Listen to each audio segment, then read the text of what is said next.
moonshot started, the lunar moonshot started, first of all, with an honest and kind of discerning assessment of where we stood and how things were going. Sputnik launched in '57, and so like the U.S. was already doing space stuff. But what was required to kind of initiate, with the program with real vigor, was taking stock and observing that, we, as Johnson reported to the president, that we were not quite on track.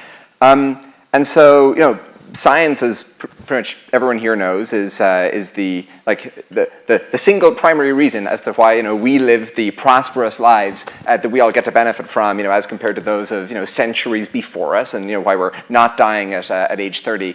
As we heard, and the source of our penicillin and everything else. And so I think an important question just for us as a civilization, a society, is, well, like, how's that project going? Like, how well are we sciencing?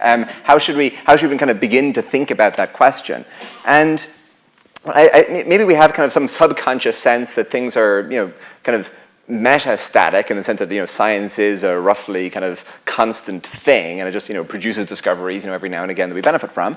But when you kind of look underneath the covers a little bit, it actually turns out that sort of science today, as compared to science 50 years ago, as compared to science 100 years ago, sort of et cetera, is actually this radically transforming system, and that in particular, say, science today, as compared to science even just half a century ago, is almost unrecognizably different in its kind of basic qualities.